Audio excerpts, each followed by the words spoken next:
Iran மீண்டும் இஸ்ரேலை நோக்கி, இஸ்ரேலுடைய தெற்கு பகுதிகளை நோக்கி தாக்குதல்களை நடத்தி இருக்கிற இஸ்ரேலுடைய தெற்கு பகுதிகளில் தான் இஸ்ரேலுடைய ஹைஃபா, டெல் அவிவ், அதே போன்று மேற்கு கலீலி, இந்த பகுதிகள் நோக்கி ஜெருசலத்தினுடைய சில பகுதிகள், இதை நோக்கி எல்லாம் மிக கடுமையான தாக்குதல்களை ஈரான் நடத்தி இருக்கிறார். அதே நேரம் அது தொடர்பான புகைப்படங்கள், வீடியோக்களும் தற்போது வெளியாகி இருக்கிறது. ஈரானுடைய ஏவுகணைகளை தடுக்க முடியாமல் தடுமாறிக் கொண்டிருக்கிறது இஸ்ரேல் என்கிற பரதாபகரமான நிலையும் இஸ்ரேலுக்கு உருவாகி இருக்கிறது.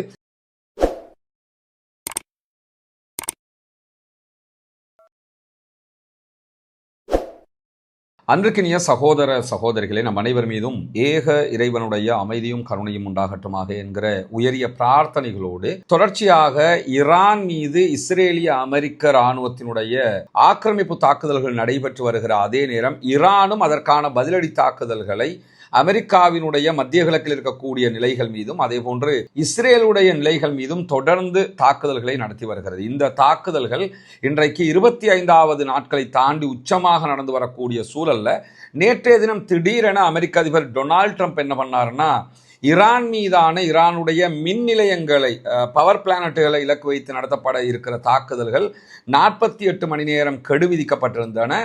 ஆனால் அதை 5 நாட்களுக்கு நாங்கள் பிற்போடுகிறோம் என்று சொல்லி ஒரு அறிவிப்பை விடுத்ததோடு ஈரானில் இருக்கக்கூடிய ஒரு முக்கியஸ்தரோடு நாங்கள் பேச்சுவார்த்தை நடத்திக்கிட்டு இருக்கிறோம், அவரோட ஃபோன் காலில் பேச்சுவார்த்தைகள் நடத்தப்பட்டிருக்கிறது, அவங்களும் ஒரு ஒப்பந்தத்துக்கு விரும்புகிறாங்க, நாங்களும் ஒரு ஒப்பந்தத்துக்கு விரும்புகிறோம் என்றெல்லாம் அவர் பேசியிருந்த செய்திகளை நேற்றைய இரவு வீடியோவில் விரிவாகவே அவர் பேசியதற்கே முன்னுக்கு பின் முரணாக எப்படியெல்லாம் பேசுகிறாரு என்கிற செய்திகளை நம்ம சொல்லியிருந்தோம்.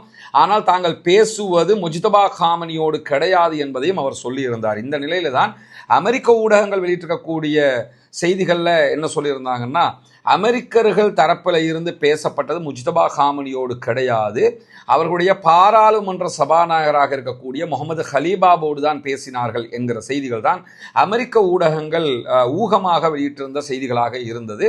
அந்த செய்திகள் வெளிவருவதற்கு முன்பதாகவே முகமது ஹலீபாப் அவர்கள் மிக தெளிவான ஒரு அறிக்கையை வெளியிட்டிருந்தார். அதை கூட நம்ம நேற்றைய நம்முடைய வீடியோவில் சொல்லி இருக்கிறோம். இந்த யுத்தம் நிறுத்தப்படாது, தாக்குதல்கள் நிறுத்தப்படாது, நீங்கள் முழுவதும் பொய்யே சொல்லி கொண்டிருக்கிறீங்க, எங்களோட பேச்சுவார்த்தை நடத்தி கொண்டே எங்கள் மீது தாக்குதல் நடத்தி இருந்தீர்கள், எனவே தாக்குதல்களை எல்லாம் அப்படி நிறுத்த முடியாது, எங்கள் பவர் பிளானட்டுகள் மேலே தாக்குதல் நடத்தினால் உச்சகட்டமாக பதிலடி எல்லா நாடுகளிலும் இருக்கக்கூடிய பவர் பிளானட்டுகள் மேலே நடத்தப்படும் என்கிற செய்திகளை எல்லாம் முகமது ஹலீபாப் அவங்க நேற்றே சொல்லியிருந்த நிலையில் இன்றைக்கு மீண்டும் ஈரான் மேலே இஸ்ரேல் தாக்குதல் நடத்தி இருக்கிறது. அதே போன்று அமெரிக்க இஸ்ரேலிய ஆக்கிரமிப்பு ராணுவம் ஈரானுடைய மின்சார நிலையங்கள் மீது தாக்குதல்களை நடத்தி இருக்கிறார்கள். டொனால்ட் ட்ரம்ப் அறிவித்து ஒரு சில நிமிடங்களுக்குள்ளாக இந்த தாக்குதல்கள் நடத்தப்பட்டது என்கிறது ஈரானுடைய இர்னா உள்ளிட்ட நியூஸ் ஏஜென்சி. குறிப்பாக ஈரானுடைய தாக்குதல்கள் தொடர்ந்து வருகிற இந்த நேரத்தில் ஜிசிசியில் இருக்கக்கூடிய கண்ட்ரிகள் முழுவதும் ஒரு அபாய ஒலியும் எழுப்பப்பட்டு கொண்டு வருகிறது. ஏன்னா ஜிசிசியில் இருக்கிற Saudi Arabia, Kuwait, Bahrain, Dubai, இந்த நாடுகள் எல்லாமே தற்போது மிகப்பெரியதொரு சங்கடமான நிலைக்கு தள்ளப்பட்டிருக்கிறார்கள். ஈரானுடைய தாக்குதல்கள் காரணமாக அமெரிக்காவால் இந்த நாடுகளை காப்பாற்ற முடியாமல் இருக்கிறது.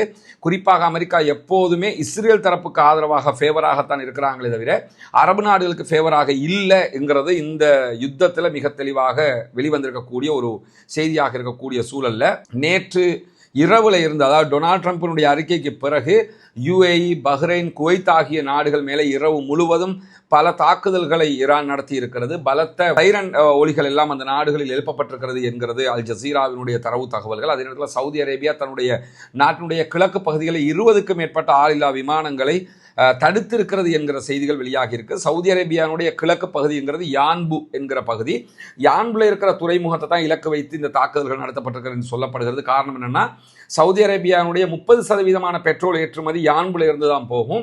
ஹொர்முஸை மூடினாலும் அந்த பகுதியால் பிசினஸ் பண்ண முடியுங்கிறதுனால யான்பு மேலே இந்த அட்டாக் தொடர்கிறது என்கிற செய்திகள் வெளியாகி இருக்கிறது. அதே நேரம் குவைத்தில் இருக்கக்கூடிய சில எரிசக்தி கட்டமைப்புகள் மீது தாக்குதல்கள் நடத்தப்பட்டிருக்கிறது. குவைத்தில் சில இடங்கள்ல மின்வெட்டுகளும் ஏற்பட்டிருக்கிறது, கரண்ட் கட்டும் நடந்திருக்கிறது என்கிற செய்திகள் வெளியாகி இருக்கிற அதே நேரம் இந்த ஈரானுடைய தாக்குதல்களில் ஈரான் கடுமையாக பாலிஸ்டிக் மிசைல் தாக்குதல்கள் நடத்துறதுனால மிசைல்களை இடைமறித்து இந்த அரபு நாடுகளில் இருக்கக்கூடிய இடைமறிப்பான்கள் தாக்குதல்களை நடத்தினாலும் அதில் வெடிச்சு சிதறுகிற பகுதிகளில் இருந்தும் பல ஆபத்துகள் நாட்டுக்குள்ளே ஏற்படுகிறது என்கிற செய்திகளும் சற்று நேரத்துக்கு முன்பதாக வெளியாகி இருக்கக்கூடிய சூழலில் தான் அமெரிக்க அதிபர் டொனால்ட் ட்ரம்ப் ஈரான் மீதான ஈரானுடைய மின்சார நிலையங்கள் மீதான தாக்குதல்களை 5 நாட்களுக்கு நாங்கள் இடைநிறுத்துகிறோம் என்று சொல்லி ஒரு சில நிமிடங்களுக்குள்ளாக அவர்களுடைய மின்சார நிலையங்கள் மீது தாக்குதல்கள் நடத்தப்பட்டிருக்கிறது, எரிவாயு நிலையங்கள் மீது தாக்குதல்கள் நடத்தப்பட்டிருக்கிறது என்றெல்லாம் இன்றைக்கு ஈரான் அறிவித்தல் விடுத்திருக்கிறது. 2 எரிவாயு நிலையங்கள் மீதும்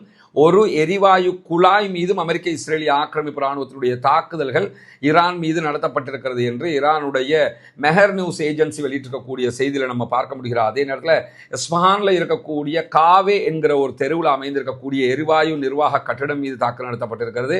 அதே போன்று எரிவாயு அழுத்த ஒழுங்குமுறை நிலையம் என்று சொல்லக்கூடிய ஒரு நிலையத்தின் மீதும் தாக்குதல்கள் நடத்தப்பட்டிருக்கிறது என்று ஃபார்ஸ் நியூஸ் ஏஜென்சி, ஈரானுடைய நியூஸ் ஏஜென்சி இந்த செய்திகளை சொல்லியிருக்கிறார். அதே நேரத்தில் ஈரானுடைய தென்மேற்கில் இருக்கக்கூடிய கொரம்ஷாகரில் இருக்கிற மின் உற்பத்தி நிலையத்தின் மீதும் அதனுடைய எரிவாயு குழாய் மீதும் தாக்குதல்கள் நடத்தப்பட்டிருக்கிறது என்கிற செய்திகளும் சற்று நேரத்துக்கு முன்பதாக வெளியாகி இருப்பதை பார்க்க முடியும். எனவே அமெரிக்க அதிபர் டொனால்ட் ட்ரம்ப் சொல்வது ஒன்று செய்வது ஒன்று, அவர் முரண்பட்டு பேசிக் கொண்டிருக்கிறார், முரண்பட்டு நடந்து கொண்டிருக்கிறார். அவர் தாக்குதல்களை தொடர்வதால் நாங்களும் பதில் தாக்குதல்களை தொடர்கிறோம் என்கிறது ஈரான். அதே நேரத்தில் ஈரானுடைய மின்சார எரிசக்தி அமைச்சர் இன்றைக்கு வெளியிட்டிருக்கக்கூடிய அறிவிப்பில் என்ன சொல்றாருன்னு கேட்டால், மின் உற்பத்தி நிலையங்களை நீங்க என்னத்தை எங்களை மேல தாக்கினாலும் அதை விரைவாக எங்களுக்கு மீட்டெடுக்கிறதுக்கான சக்தி இருக்கிறது, எங்களிடத்தில் அதுக்குரிய பவர் இருக்கிறது என்று சொல்லுகிறார்.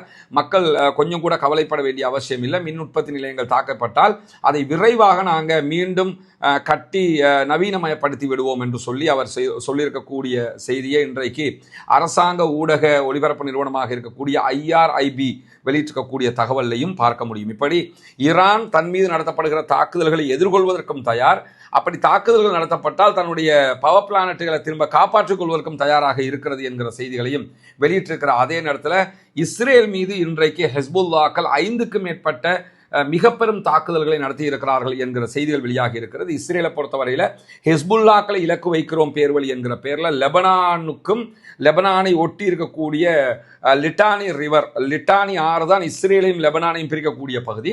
அந்த லிட்டானி ஆற்றுக்கு மேலாக இருக்கக்கூடிய பாலங்கள் எல்லாவற்றையும் இலக்கு வைத்து தொடர்ந்து இஸ்ரேல் தாக்குதல்களை நடத்துகிறது. எல்லா பாலத்தையும் மேக்சிமம் லாஸ்டாக இருந்த பாலம் ஒன்னே அதையும் சற்று நேரத்துக்கு முன்பதாக அவர்கள் அழித்திருக்கிறார்கள் என்கிற செய்திகளை வெளியிட்டிருக்கிறார்கள். மொத்தமாக எல்லா பாலங்களையும் இஸ்ரேல் அழித்து கொண்டிருக்கக்கூடிய சூழலில் தான் இஸ்ரேலை நோக்கி 5க்கும் மேற்பட்ட முக்கியமான தாக்குதல்களை இன்றைக்கு அதிகாலையிலேயே நடத்தி இருக்கிறது ஹெஸ்புல்லா என்கிற தகவல்கள் வெளியாகி இருக்கிறது.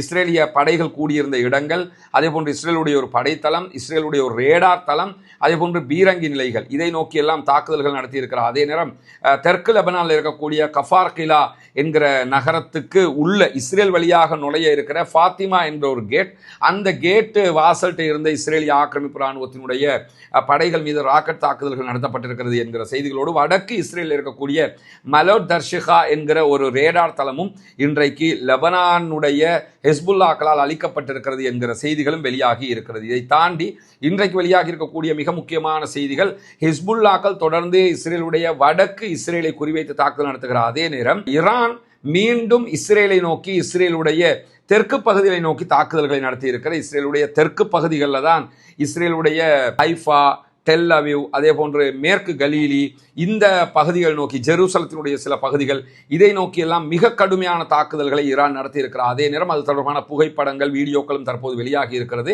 ஈரானுடைய ஏவுகணைகளை தடுக்க முடியாமல் தடுமாறிக் கொண்டிருக்கிறது இஸ்ரேல் என்கிற பரதாபகரமான நிலையும் இஸ்ரேலுக்கு உருவாகி இருக்கிறது. 2 நாட்களுக்கு முன்பதாக இஸ்ரேலுக்குள்ள 2000 பேர் பாதிக்கப்பட்டிருக்கிறார்கள் என்று சொன்ன இஸ்ரேல், 2000 பேர் காயமடைந்திருக்கிறாங்க என்று சொன்ன இஸ்ரேல், இன்றைக்கு 4000க்கும் மேற்பட்டவர்கள் படுகாயமடைந்திருக்கிறார்கள் என்கிற செய்திகளையும் வெளியாகக்கூடிய சூழல்ல தான் இன்றைக்கும் இஸ்ரேலுடைய டிமோனா நகரத்தை நோக்கி தாக்குதல்களை நடத்தி இருக்கிறது ஈரான். டிமோனா என்கிறது இஸ்ரேலுடைய அணு ஆயுத கட்டமைப்பு இருக்கக்கூடிய ஒரு பகுதி. அணு உலை அங்கதான் இருக்குது இஸ்ரேல. அந்த அணு உலையை நோக்கி, டிமோனாவை நோக்கித்தான் தாக்குதல் நடத்தி இருக்கிறாங்க.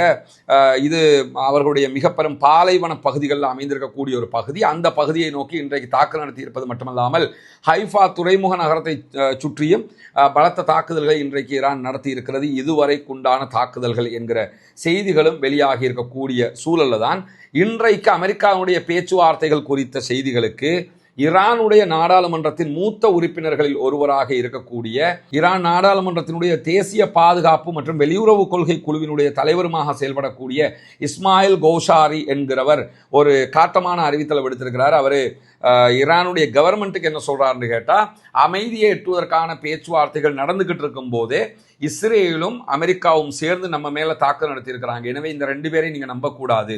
அமெரிக்காவோடு எந்த பேச்சுவார்த்தையிலும் ஈடுபடுறதுக்கு முன்னாடி ஈரானுடைய அதிகாரிகள் ரொம்ப விவேகமாக யோசிக்கணும் என்று சொல்லக்கூடியவர் என்ன சொல்றாருன்னு கேட்டா, ட்ரம்ப் நெத்தன்யாகு இந்த ரெண்டு பேருமே இயல்புலேயே ஒரு பொய்யர்கள், இவங்கள்ட்ட எந்த உண்மையும் கிடையாது, இயற்கையான பொய்யர்களாக ட்ரம்ப்பும் நெத்தன்யாகவும் இருக்கிறாங்க.